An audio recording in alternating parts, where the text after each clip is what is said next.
Olá, vamos discutir hoje mais um capítulo do Capital. Desta vez, o capítulo 8, intitulado A Jornada de Trabalho. Este capítulo é importante por vários motivos. Primeiramente, porque Marx articula dados empíricos com o movimento do capital, captando esta processualidade. Portanto, Marx busca compreender, através do método dialético, o sentido da jornada de trabalho sob o controle do capital. Um segundo elemento fundamental neste capítulo é a discussão que Marx faz a respeito da degradação do trabalho. Um terceiro ponto, também relevante, é a discussão apresentada sobre trabalho infantil e da mulher. Quarto ponto que vale a pena destacar: Marx vai demonstrando a articulação que há entre o capital, o Estado e o campo jurídico.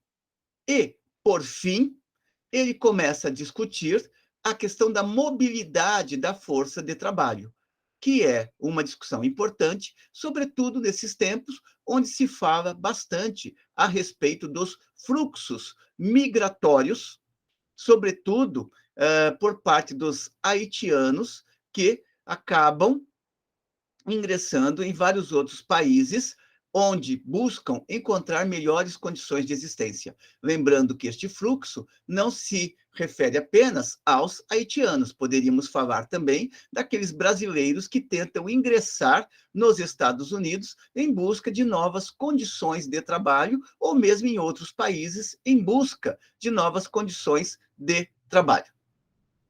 O primeiro item do capítulo 8, Marx dedica ao estudo dos limites da jornada de trabalho. Dirá Marx: a força de trabalho é comprada e vendida pelo seu valor, o qual, como o de qualquer outra mercadoria, é determinado pelo tempo de trabalho necessário à sua produção. Ou seja, se a produção dos meios de subsistência médios diários do trabalhador requer 6 horas de trabalho, então ele tem de trabalhar 6 horas por dia para produzir diariamente sua força de trabalho, ou para reproduzir o valor recebido em sua venda. Não podemos esquecer que, para Marx, é distinta força de trabalho e trabalho. Força de trabalho remete à existência da energia física e mental que todo indivíduo tem em sua subjetividade. Já trabalho remete à quantidade de valores de uso que o indivíduo é capaz de produzir em uma determinada jornada de trabalho. No caso da sociedade capitalista, o trabalhador não produz valores de uso, produz mercadorias, ou seja, produz valor, ou seja, produz a unidade do valor de uso com o valor de troca. Mas quando falamos de trabalho, queremos dizer o quê? Que ao longo de uma jornada de 12 horas, ele produz uma determinada quantidade de mercadorias, mas não vai ser remunerado por esta quantidade de trabalho que realizou, e sim pelo valor da sua força de trabalho, ou seja, por aquilo que ele necessita para produzir e reproduzir biologicamente o seu ser e continuar se assalariando ao capital. Marx continua a discussão, observando, no entanto, que o capitalista não compra a força de trabalho apenas para que o trabalhador reponha as suas energias físicas e mentais enquanto trabalhador. Mesmo se o trabalhador necessita apenas de 6 horas para recompor suas energias físicas e mentais, com isso, diz Marx, ainda não está dada a grandeza da própria jornada de trabalho. O capitalista quer obter, além do que gastou para produzir, e sabe que a proporção tempo de mais trabalho em relação a tempo de trabalho necessário determina a taxa de mais valor, a taxa de mais-valia. Portanto, a taxa de mais-valor permite medir o grau de exploração atingido em relação à força de trabalho gasta no tempo excedente de uma jornada de trabalho. Isto quer dizer o quê? Isto quer dizer que, embora o trabalhador possa repor a sua energia física e mental num período de 6 horas, por exemplo, ele continuará trabalhando até cumprir a jornada de 12 horas. Portanto, ele estará fornecendo 6 horas a mais de trabalho excedente ao capitalista. É esta proporção que há entre o tempo de mais trabalho e o tempo de trabalho necessário que vai definir a taxa de mais-valia. Deste modo, na jornada de trabalho, diz Marx, uma de suas partes é determinada pelo tempo de trabalho requerido para a reprodução contínua do trabalhador, mas sua grandeza total varia com a extensão ou duração do mais trabalho, portanto, do tempo excedente de utilização da força de trabalho. Com isto, Marx quer dizer que esta proporção entre trabalho necessário e trabalho excedente não é fixa. Quando o capitalista introduz novas forças produtivas, isto permite reduzir o tempo de trabalho socialmente necessário e, consequentemente, aumentar o tempo de trabalho excedente. Se antes o trabalhador precisava de 6 horas para reproduzir a sua existência, com as novas tecnologias ou com novas forças produtivas, ele pode conseguir gerar a quantidade de valor necessário à reprodução da sua existência em 4 horas, o que significa que o capital não se apropriará mais apenas de 6 horas de trabalho excedente, e sim de 8 horas de trabalho excedente. Como se alimenta do tempo excedente, o capitalista busca, por todos os meios, portanto, prolongar ao máximo a jornada de trabalho.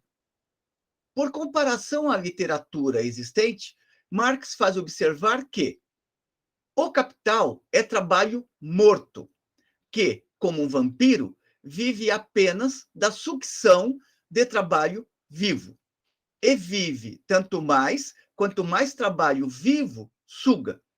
O tempo durante o qual o trabalhador trabalha é o tempo durante o qual o capitalista consome a força de trabalho que comprou do trabalhador. Trabalho vivo e trabalho morto, é preciso esclarecer o que significa.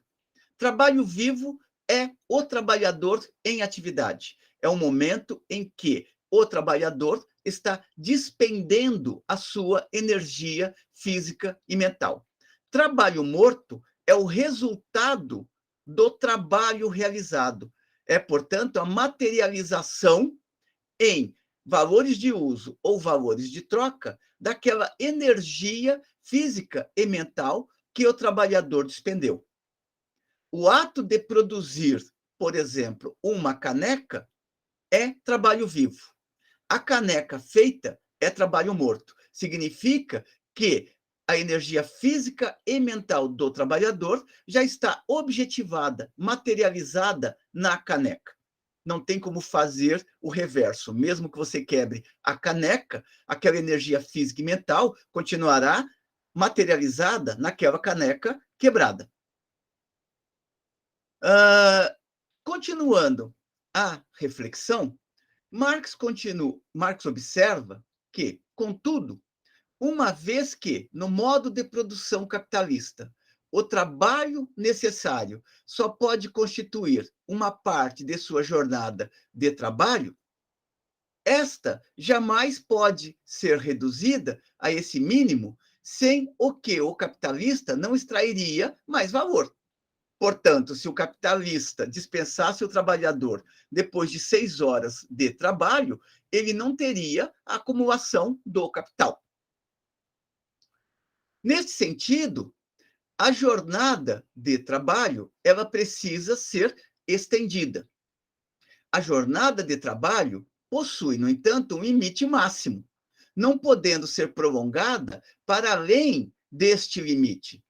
Este limite máximo é determinado pela limitação física da força de trabalho e limites morais que impedem o prolongamento da jornada de trabalho. Significa que, por mais que o capitalista gostasse de prolongar a jornada até 18 horas, ele não consegue prolongar a jornada para estas 18 horas simplesmente porque o trabalhador morreria. É o que acontece, por exemplo, naquelas situações de karoshi ou morte súbita, na qual o trabalhador, depois de um certo período, está tão extenuado que simplesmente cai morto e não termina de realizar a jornada. Portanto, a jornada de trabalho, ela se depara com um limite físico, mas também com um limite moral. Este limite moral que o Marx está falando aqui é o fato de que existem ações no interior da sociedade que vão reivindicar um certo grau de humanidade para o trabalho.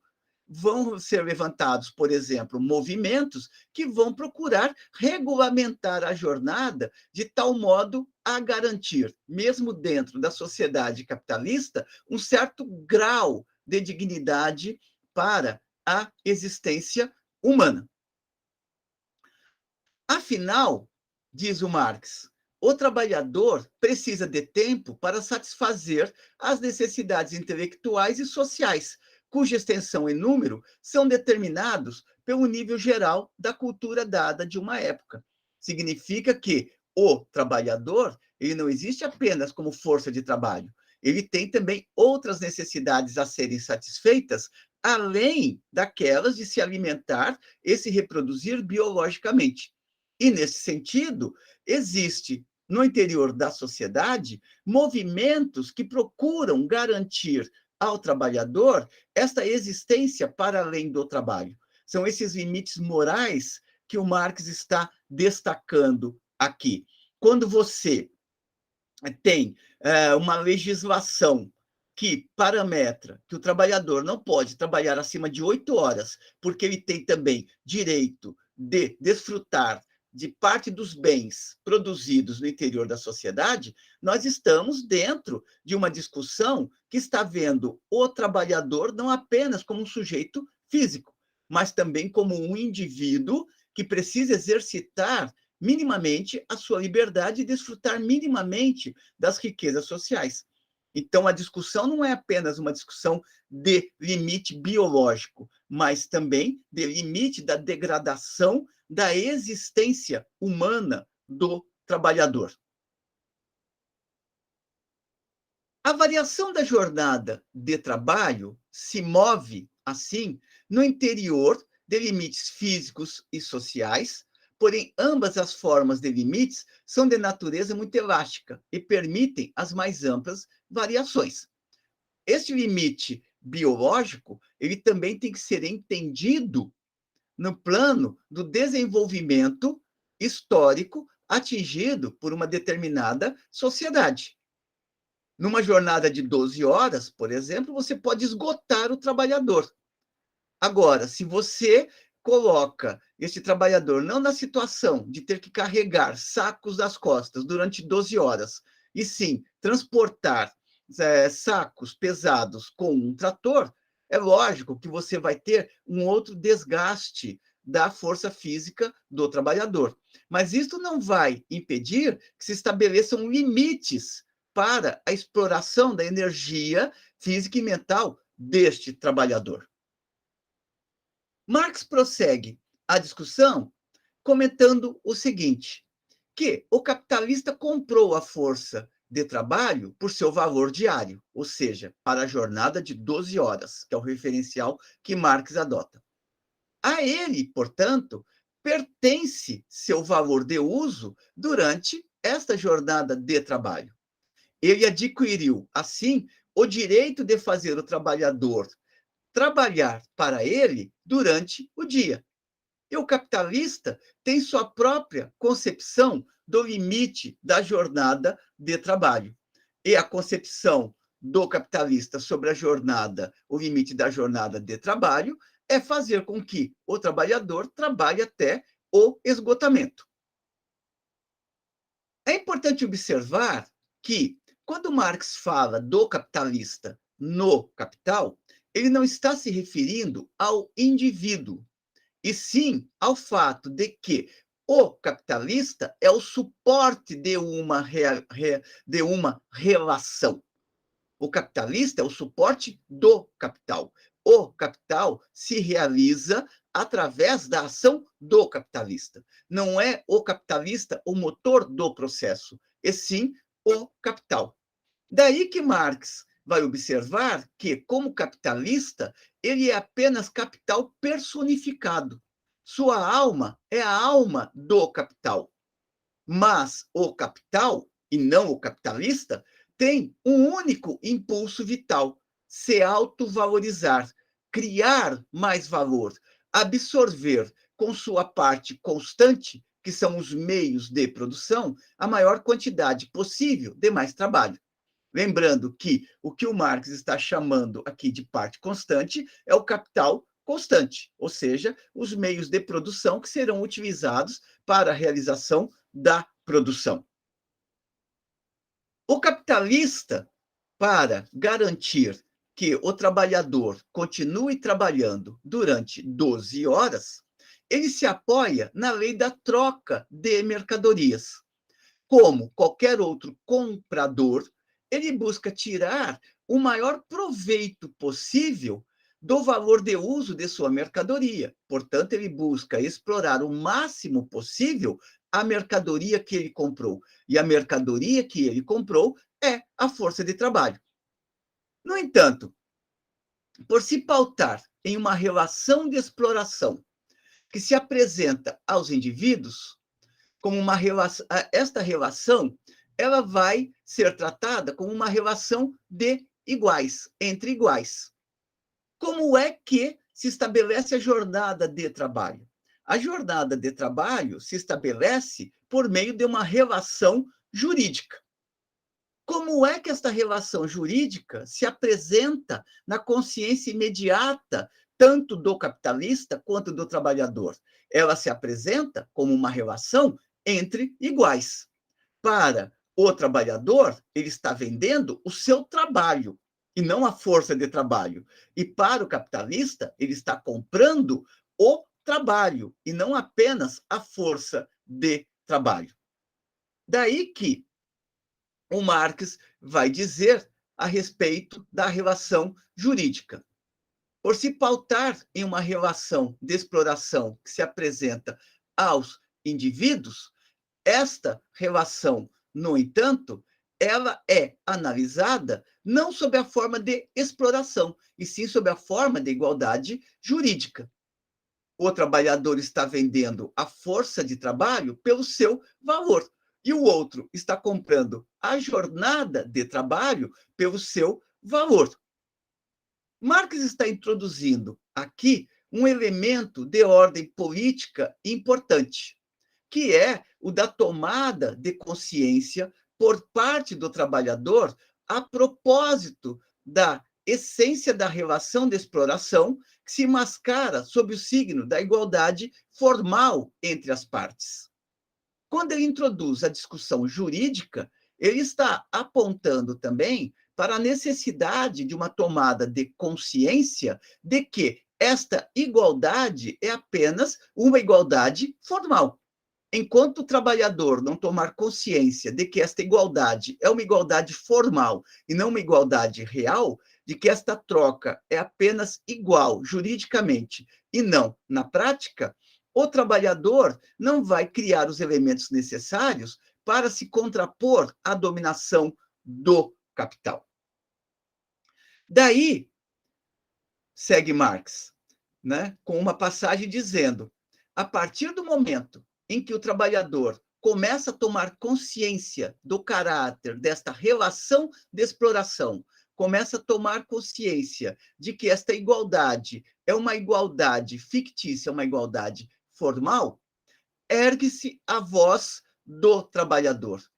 E a consciência adquirida de que a mercadoria que vendeu, a força de trabalho, cria um valor maior do que aquela que ela mesma custou. Ou seja, de que ele está fornecendo mais do que as 6 horas necessárias para se manter diariamente vivo.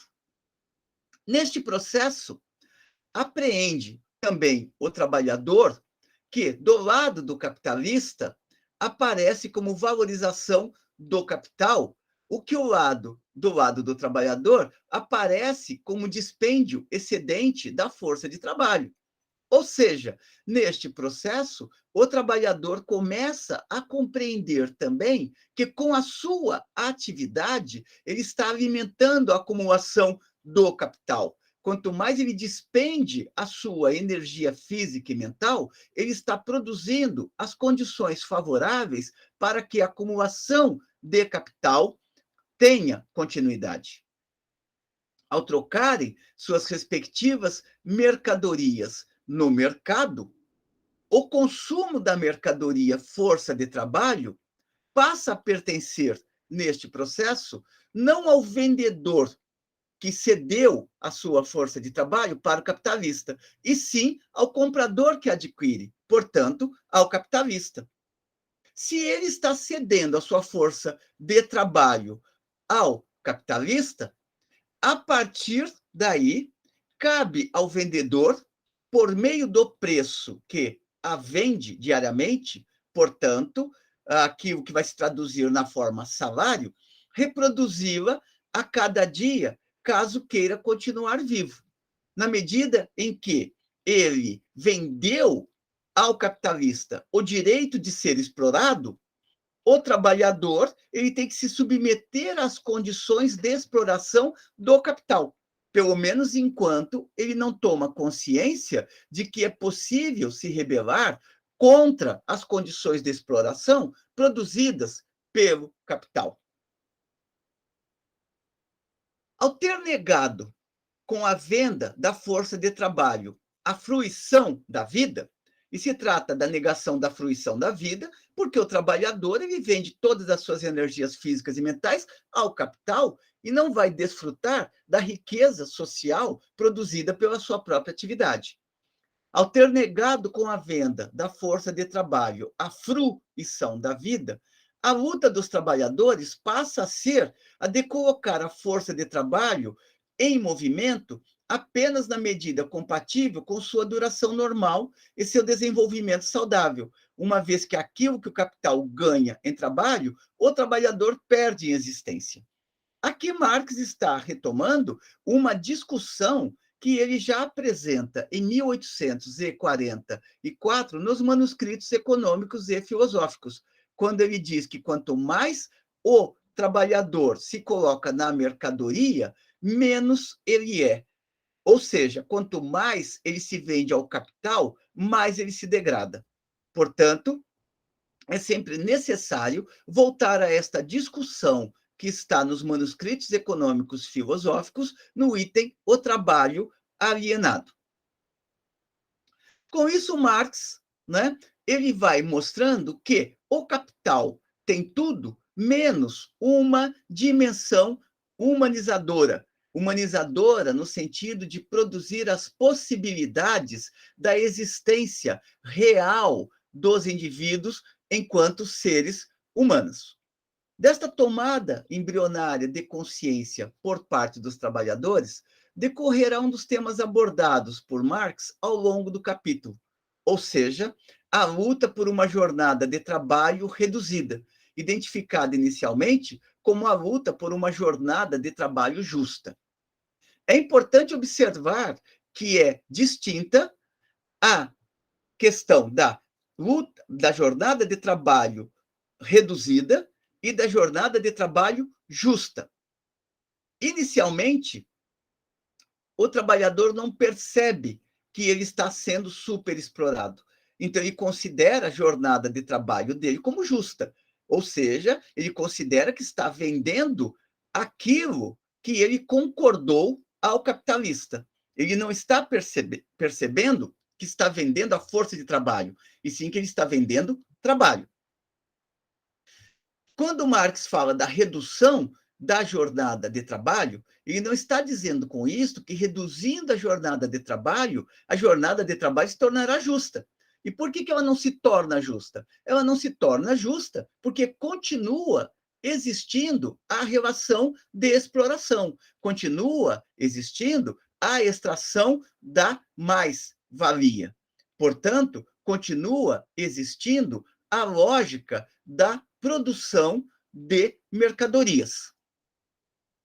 O capitalista não está minimamente interessado em saber se a jornada é justa ou não.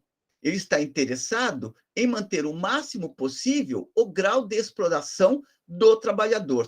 Daí que todos os esforços para reduzir jornada de trabalho se confronta ou se defronta com a resistência do capitalista enquanto representante do capital, enquanto suporte do capital. O que o capitalista quer saber é o seguinte, que ele comprou a jornada de trabalho por 12 horas e ele quer o desfrute desta jornada de trabalho por 12 horas.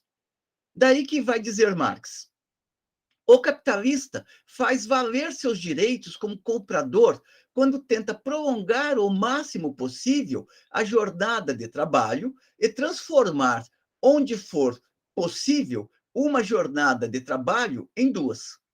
Por outro lado, o trabalhador faz valer seu direito como vendedor quando quer limitar a jornada de trabalho a uma duração normal determinada.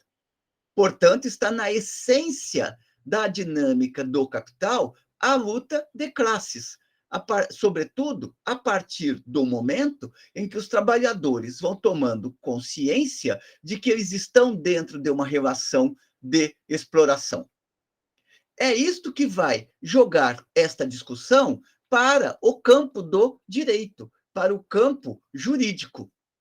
Diz Marx, tem-se aqui um direito contra outro direito, ambos igualmente apoiados na lei da troca de mercadorias.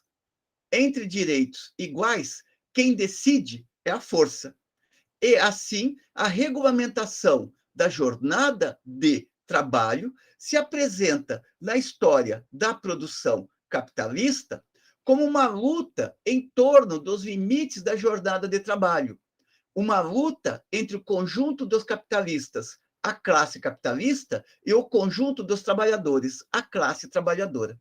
Então, vê-se, por exemplo, neste capítulo de Marx, neste item 1, como é importante também discutir o direito, não na sua dimensão formal, e sim como o direito, ele ancora determinadas relações de exploração, sobretudo legitimando a ideia de que a troca entre desiguais seria uma troca entre iguais. Marx vai desenvolver um segundo item que se chama a avidez por mais trabalho, o fabricante e o boiardo. O que Marx está expondo neste segundo item? Ele está dizendo o seguinte: o capital não inventou o mais trabalho. Com isso, ele está querendo mostrar que as relações de exploração não surgem com o capitalismo. Encontramos relações de exploração em outros modos de exploração, em outros modos de produção. Desde que existe a sociedade de classes, existe a extração do mais trabalho. O que o Marx está analisando é a forma particular através da qual se extrai o mais trabalho na sociedade capitalista. Vai dizer o Marx que o mais trabalho está na essência das sociedades divididas em classe. Historicamente, observa Marx, onde quer que uma parte da sociedade detenha o monopólio dos meios de produção, o trabalhador, livre ou não, tem de adicionar ao tempo de trabalho necessário à autoconservação um tempo de trabalho excedente a fim de produzir os meios de subsistência para o possuidor dos meios de produção. Então, o mais trabalho está intimamente ligado à sociedade de classes, às relações sociais de exploração, aquelas relações nas quais você tem uma parte da sociedade detendo os meios de produção, os instrumentos de trabalho, e outra parte que só pode sobreviver se subordinar-se fornecendo a sua força de trabalho. Lembrando que este fornecimento do excedente pode se dar de múltiplas maneiras. O escravo fornece o excedente total da sua força de trabalho. Um servo da Idade Média se apropria de parte do que produziu, mas fornece o excedente, seja para a nobreza, seja para o clero. Na sociedade capitalista, o trabalhador, ele se apropria de uma parte do valor que ele criou, mas cede uma outra parte do valor que ele criou ao capitalista sob a forma de trabalho excedente dentro da jornada de trabalho. Então, é sempre importante analisar concretamente como é que se dá a extração do excedente. Não dá para trabalhar com a extração do excedente de uma maneira abstrata, de uma maneira genérica. Com relação a isso, Marx faz uma referência às formas anteriores de exploração do excedente. O contrário, vai dizer o Marx, ocorre em formações econômicas onde predomina não o valor de troca, mas o valor de uso do produto. Nestas, o mais trabalho é limitado por um círculo mais amplo ou mais estreito de necessidades, mas nenhum carecimento descomedido de mais trabalho surge do próprio caráter da produção.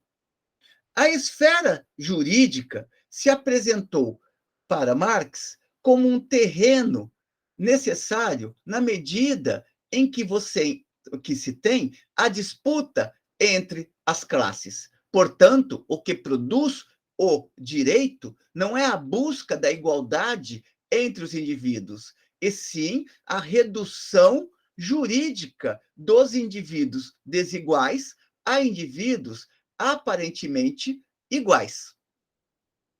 Marx mostrará que este terreno de disputas, ele percorre a história e toma como exemplo a Inglaterra, o país onde, inicialmente, o capitalismo deu seus passos mais largos.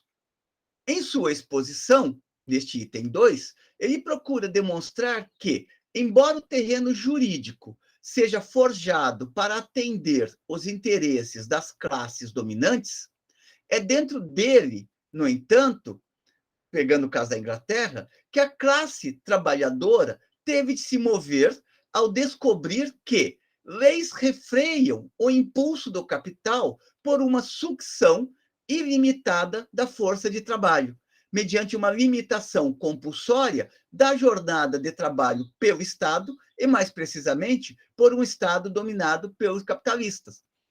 Marx está mostrando o quê? Que, embora a lei seja burguesa, os trabalhadores aprenderam a lidar com a lei burguesa no sentido de utilizá-la a seu favor. E eles utilizaram a lei burguesa a seu favor, buscando reduzir o tempo da jornada de trabalho. Portanto, reduzir a jornada diária de trabalho.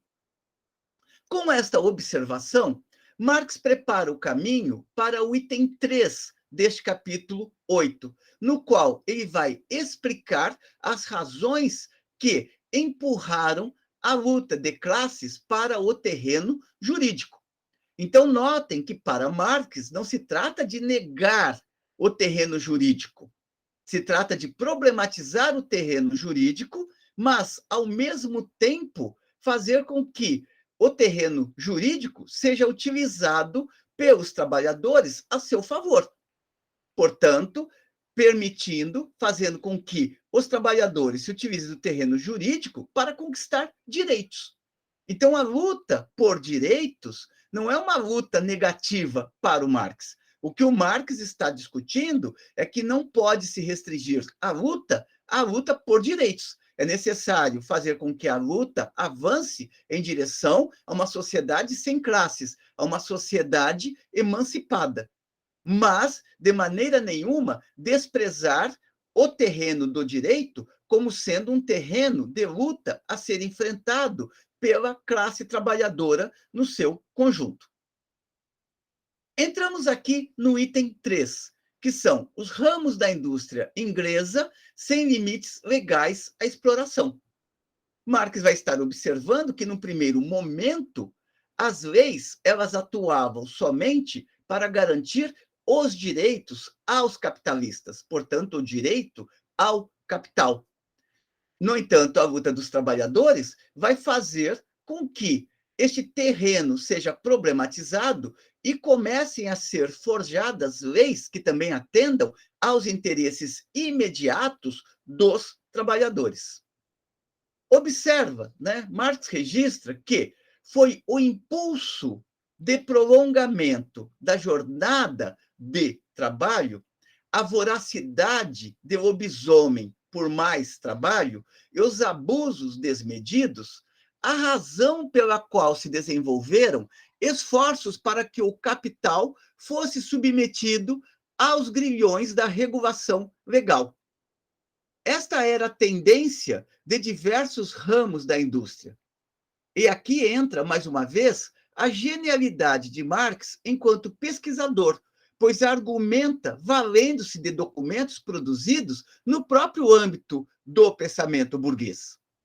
Neste ponto, Marx recolhe uma série de documentos que falam por si, e os quais não reproduziremos aqui em seus conteúdos detalhados, mas estão somente em seus elementos mais gerais. Marx vai fazer uma longa descrição destes vários documentos nos quais o próprio pensamento burguês assinala a degradação do trabalho e as condições cada vez mais degradantes de existência humana na Inglaterra daquele período. Mas, como se trata mais de um resgate de documentos históricos, vamos pegar aqui a síntese deste raciocínio e não a quantidade de documentos que Marx está levantando.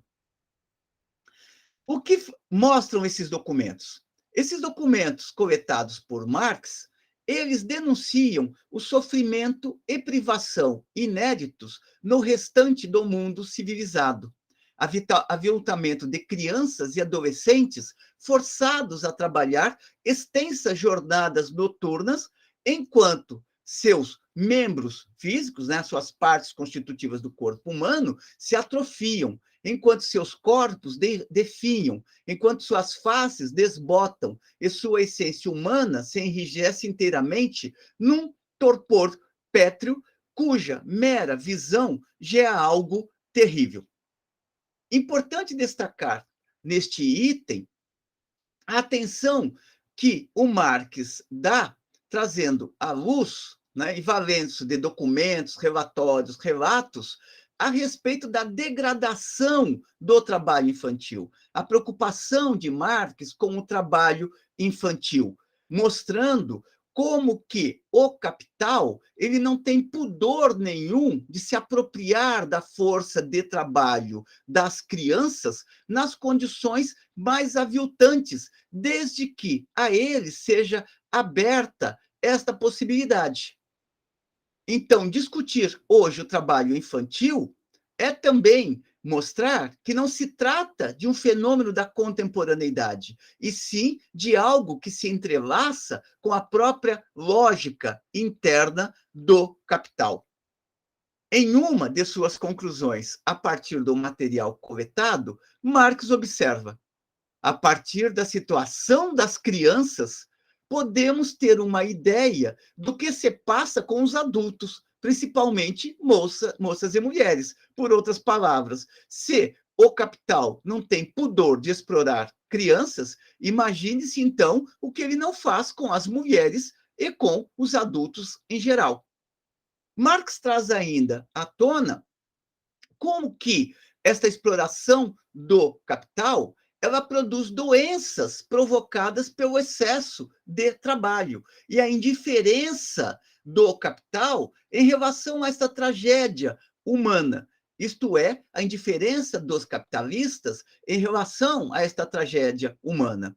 E é importante observar que, mesmo que com a quantidade de leis existentes, isto não significa que a degradação do trabalho ela foi eliminada.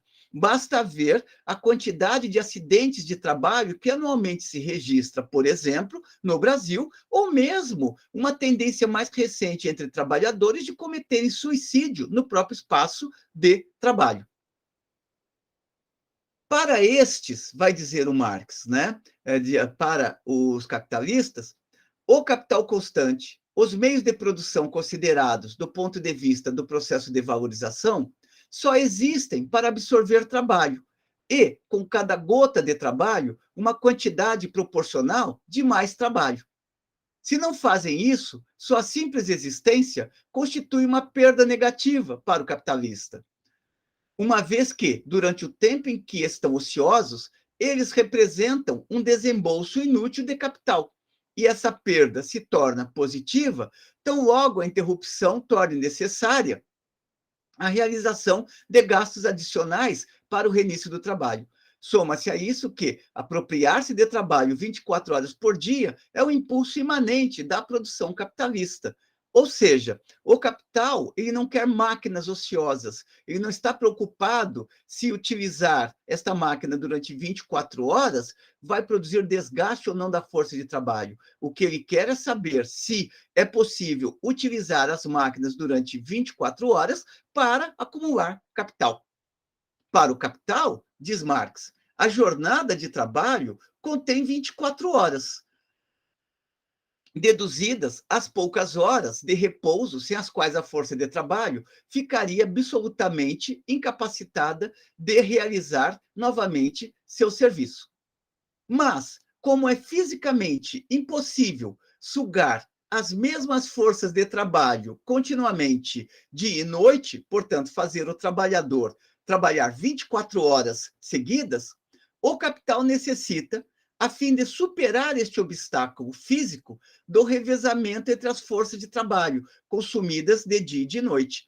São os famosos turnos de trabalho. Você pode criar 2 ou 3 turnos de trabalho, que é uma maneira do capital potencializar o uso do capital constante e acumular mais capital. Assim, para o capital, o trabalhador, durante toda a sua vida, não é senão força de trabalho, razão pela qual todo o seu tempo disponível é, por natureza e por direito, uma vez que ele contratou a força de trabalho por 12 horas, tempo de trabalho que pertence à autovalorização do capital. Por outras palavras, para o capital, e aí é o Marx falando, é pura futilidade fornecer ao trabalhador tempo para a formação humana, para o desenvolvimento intelectual, para o cumprimento das funções sociais, para relações sociais, para o livre jogo das forças vitais, físicas e intelectuais, mesmo para o tempo livre no domingo. Portanto, para o capital, pouco importa se o trabalhador vai existir enquanto ser humano plural, enquanto exercitando a sua omnimaterialidade ou não. Para o capital interessa apenas ver o trabalhador enquanto força de trabalho. No entanto, diz Marx, o sono saudável é necessário para a restauração, a renovação e revigoramento da força vital. Porém, este sono saudável é reduzido nas condições capitalistas a um mínimo de horas de torpor, imprescindíveis ao reavivamento de um organismo completamente exaurido. Significa que o capital, quanto mais ele reduzir o tempo de sono do trabalhador, mais ele mira a possibilidade de explorar a atividade do trabalhador. O capital, diz Marx, não se importa com a duração de vida da força de trabalho. O que lhe interessa é única e exclusivamente o máximo de força de trabalho que pode ser posta em movimento numa jornada de trabalho. Assim, a produção capitalista, que é essencialmente produção de mais valor, sucção de mais trabalho, produz, com o prolongamento da jornada de trabalho, não apenas a debilitação da força humana de trabalho, mas também o esgotamento e a morte prematuros da própria força de trabalho. Ela prolonga o tempo de produção do trabalhador durante certo período, mediante o encurtamento de seu tempo de vida. Por outras palavras, é muito comum vermos pessoas que têm, por exemplo, 50 anos e que aparentam ter 70, 80, que estão totalmente debilitadas. E se formos olhar para a existência deste trabalhador, vamos ver como ele foi sucateado ao longo da sua existência, muitas vezes desde o período da infância, num trabalho que tinha por finalidade meramente atender às necessidades do capital. Continua a reflexão de Marx. E, se isto se faz possível, decorre da própria estrutura social que produz força de trabalho excedente e substituível. Ou seja, se essa degradação do indivíduo se faz possível, isso decorre da própria estrutura social que produz força de trabalho excedente e substituível, que é o famoso exército industrial de reserva. Ou seja, como ocorria com os escravos, o desperdício de vida humana não é tão grande que não possa ser compensado pelas abundantes reservas, leia-se, os desempregados ou o exército industrial de reserva. A duração da vida passa a ser menos importante do que sua produtividade enquanto ela durar. Por outras palavras, o capital não está preocupado se o trabalhador vai ter tempo para existir depois da aposentadoria, por exemplo. Para ele, o que importa é saber até quando ele pode sugar a força de trabalho. Basta ver todos os esforços recentes para aumentar o tempo de trabalho antes da aposentadoria. Não se luta para permitir que o trabalhador entre na aposentadoria com 45, 50 anos. E sim, cada vez mais a discussão está voltada a como fazer com que o trabalhador trabalhe até 65, 67, 64 anos antes de se aposentar. Certamente, os danos causados não são alheios ao conhecimento dos capitalistas. Eles não são inocentes, eles sabem que estão sucateando a força de trabalho. De fato, ninguém, diz Marx, ninguém ignora que uma hora ou outra a tempestade chegará, mas cada um espera que o raio atinja a cabeça do próximo. No mais, pela própria condição na qual está colocado o capitalista no interior da sociedade de classes, ele é obrigado a se bloquear em relação aos resultados de sua própria ação. Por outras palavras, o capitalista não pode desenvolver uma consciência humana dentro da sociedade capitalista, porque senão ele recusaria a própria atividade que ele desenvolve, que é uma atividade de exploração da força de trabalho. Nos dizeres de Marx, como é que as queixas sobre a degradação física e mental, a morte prematura, a tortura do sobretrabalho, este martírio, poderia martirizar o capitalista, uma vez que esta é a condição necessária para que ele tenha o seu gozo, para que o capitalista tenha a sua felicidade e se aposse dos lucros. Esta discussão da consciência de classe e dos limites que se colocam para o capitalista está bastante aprofundada no livro do Lukács, História e Consciência de Classe. Fica aqui uma recomendação para que se leiam os capítulos deste importante livro do Lukács. É importante observar que explorar o trabalhador mais ou menos, né? Isso tampouco depende da boa ou má vontade do capitalista individual. A livre concorrência impõe ao capitalista individual, como leis eternas, inexoráveis, as leis imanentes da produção capitalista. Então, toda essa discussão de bom ou mal capitalista não tem nenhum sentido para o Marx, uma vez que cada capitalista está parametrado pelas necessidades impostas pela própria lógica do capital. Será, pois, em razão da própria lógica interna da dinâmica do capital, que a consolidação de uma jornada de trabalho normal atravessou séculos. Marx resgata, a partir daí, as dinâmicas assumidas por estas lutas, cujos detalhes de caráter histórico também não vamos reproduzir aqui. O que há a destacar neste ponto, deste item, né? O que há a destacar neste ponto é como Marx vai demonstrando a presença do Estado e do campo jurídico na defesa dos interesses do capital e quanto árdua foi para o conjunto dos trabalhadores conquistarem uma legislação que regulamentasse a jornada de trabalho, regulamentasse o trabalho infantil, regulamentasse o trabalho das mulheres, regulamentasse o trabalho noturno, que ainda hoje são questões de profunda atualidade. Igualmente importante são as conquistas que igualmente importante é o destaque que Marx vai colocar sobre as conquistas estabelecidas no campo do trabalho, e que estas conquistas só foram obtidas através de lutas iniciadas com o movimento cartista e aprofundadas posteriormente com a luta dos sindicatos e da constituição do partido do Partido Operário, do partido que se colocava em defesa da luta dos trabalhadores. Portanto, a lei em defesa dos trabalhadores não se consegue através de concessões, se consegue através de lutas. E, portanto, é sempre importante discutir as lutas que foram travadas pelo trabalho, mesmo que isto exija um retorno ao século XIX e uma investigação de quais eram as bandeiras levantadas, por exemplo, pelos cartistas na Inglaterra.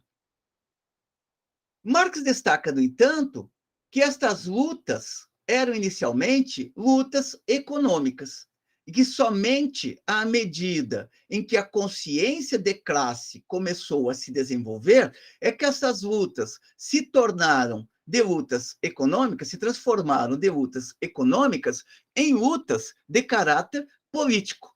E elas se tornam em lutas de caráter político ao se generalizarem para o conjunto da classe trabalhadora e ao animarem as lutas dos trabalhadores em outros países contra a exploração do capital. Com relação a isso, seria importante, em algum momento, discutir a distinção que há entre lutas econômicas e lutas políticas, algo que faremos em um vídeo futuro. Do conjunto exposto nos vários itens que integram o capítulo 4, Marx extrai, por fim, algumas conclusões gerais.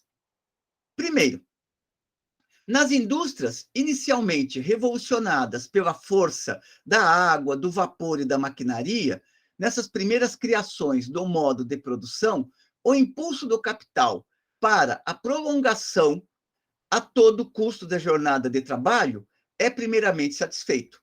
No primeiro momento, o capital goza da possibilidade de estender ao máximo possível a jornada de trabalho. Porém, o modo de produção material modificado, ao qual correspondem as relações sociais modificadas entre os produtores, engendra, de início, abusos desmedidos e provocam, como reação, o controle social que limita, regula e uniformiza legalmente a jornada de trabalho e suas pautas. Ou seja, o próprio movimento do capital, ao produzir novas contradições, desperta na classe trabalhadora a possibilidade de lutar contra a superexploração da força de trabalho. Segundo ponto destacado por Marx, a história da regulação da jornada de trabalho prova que, quando o modo de produção capitalista atinge certo grau de amadurecimento, o trabalhador isolado, o trabalhador como livre vendedor de sua força de trabalho, sucumbe a ele sem poder de resistência. A criação de uma jornada normal de trabalho é, por isso, o produto de uma longa e mais ou menos oculta guerra civil entre as classes capitalista e trabalhadora.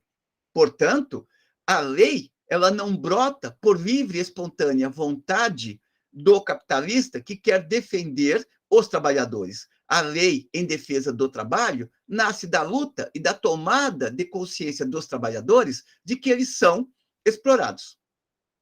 O texto de Marx encerra com uma referência essencialmente política, isto é, uma referência à Associação Internacional dos Trabalhadores, que, em seu congresso de 1866, tirou como proposta e bandeira a limitação da jornada de trabalho como uma condição prévia, sem a qual todos os demais esforços pela emancipação estão fadados ao fracasso.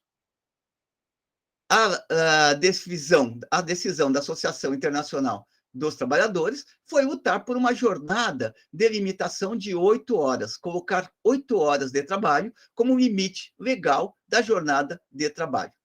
Assim, em ambos os lados do Oceano Atlântico, conclui Marx, o movimento dos trabalhadores cresceu instintivamente a partir das próprias relações sociais de produção.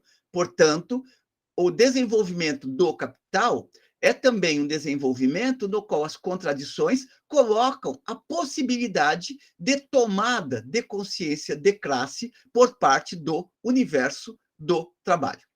Estes são os elementos apresentados por Marx no capítulo 8 e que apresentamos aqui em nossa exposição. Espero que tenham gostado. Enviem suas considerações positivas ou negativas, assinem o nosso canal e fortaleçam as nossas discussões, a fim de que possamos contribuir para o desenvolvimento da sociologia e das questões centrais que possam ampliar o grau de reflexão dos indivíduos. Até a próxima.